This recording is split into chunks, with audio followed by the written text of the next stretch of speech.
Hey, so one of the questions that I get asked a lot is, what do I do to prepare my dinners or my meats? And one of the little shortcuts that I do is when I go to the store, I find, first off, I try to go with the least expensive meats or whatever it is that's out there, because we usually just consume them pretty quickly.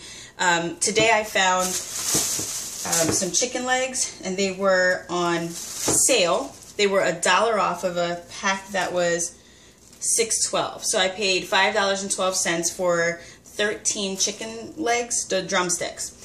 So tonight I'm making dinner, and I already have them marinating.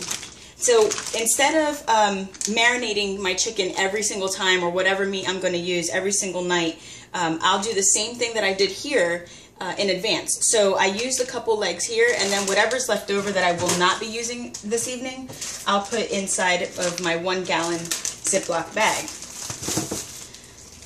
If at this point, if I wanted to take the skin off the chicken, I could. I normally do, but I'm not today.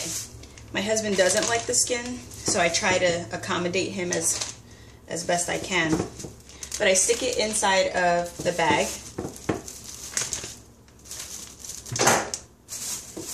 And then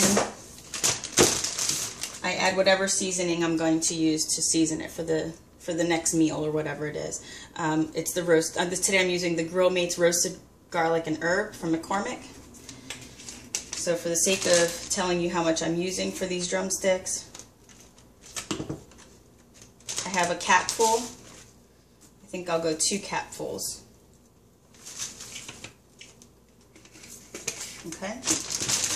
And this has 5 chicken legs in it, drumsticks. Then I have a cup of water. I don't know if I'll need the entire cup, but I just put enough so that if the bag is on its side, it just covers at least half the chicken. Yep, I'm using the whole cup. And then that way, as it thaws out, it'll just marinate. So that's pretty much it. That's what I do. And then I stick this in the freezer. I lay them flat, or like in single file, depending on what it is, like if it's steak or something like that. I try not to stack steak on top of each other, just so that as they can thaw a little faster for me if I need them to. But that's all I do. So now I just stick this in the freezer. Once it's frozen solid, then I stand them up and I put them in like file order in my freezer. So that's my little tip and trick for the day, and hopefully it'll work for you, and you'll find that you'll save some time. So I literally prepared meat for 2 dinners, but I won't have to do that again in a while. So, and I usually buy the meat, like I said, that's on sale, because that way I can just not spend a lot of money and still eat well without feeling overwhelmed with prices either.